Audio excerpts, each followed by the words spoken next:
এবার আমি আপনাদের মানকুণ্ডুর আরেকটি জনপ্রিয় পুজো মণ্ডপ পরিদর্শন করাবো, নিয়োগী বাগানের পুজো।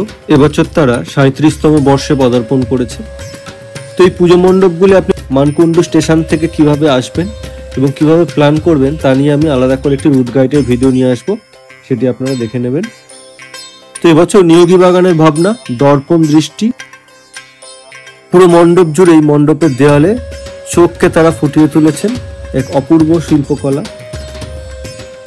সাথে আয়না বা দর্পণের কাঁচের কাজ দেখতে পাবেন পুরো মণ্ডপ জুড়েই।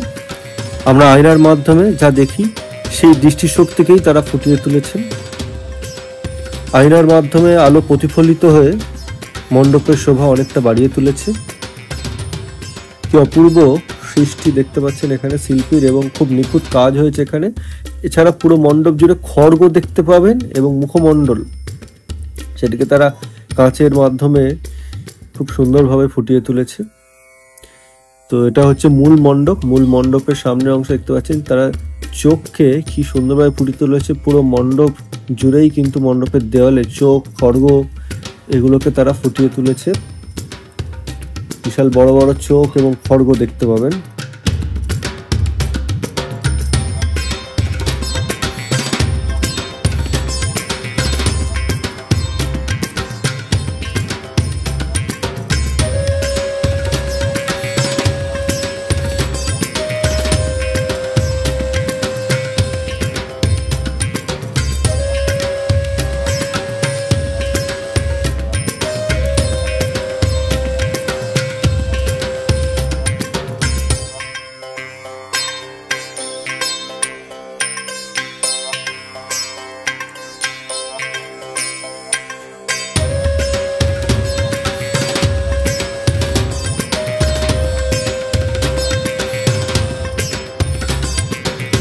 এবার মূল মণ্ডপে প্রবেশ করছি, যেখানে মা বিরাজ করছে। এটা হচ্ছে সিলিংটা। সিলিংয়েও কাঁচ অর্থাৎ দর্পণ এবং চোখ দিয়ে এক অপূর্ব সৃষ্টি।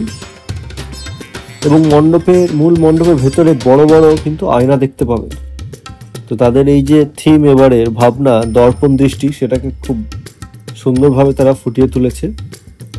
তো এই বড় বড় আয়নাতে আলোর প্রতিফলন লক্ষ্য করা যাচ্ছে, এবং সাথে এই যে লাইটের কম্বিনেশন তা মণ্ডপ অনেকটাই বাড়িয়ে তুলেছে এবং আকর্ষণীয় করে তুলেছে দর্শনার্থীদের কাছে। তো দেখুন পুরো মণ্ডপের ভেতরটি আমি দেখাচ্ছি।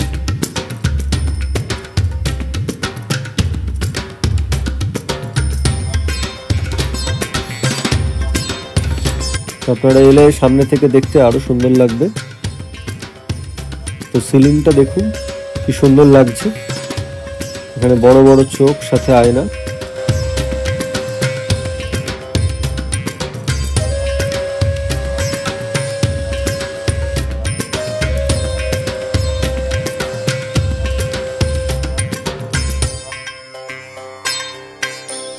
এই হচ্ছে নিয়োগী বাগানের মাতৃ প্রতিমা।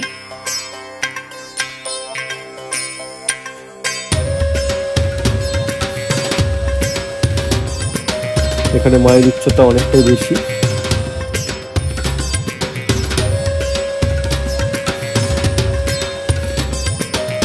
তো আমার ভিডিওটি ভালো লেগে থাকলে লাইক, শেয়ার, সাবস্ক্রাইব করতে ভুলবেন না। ধন্যবাদ।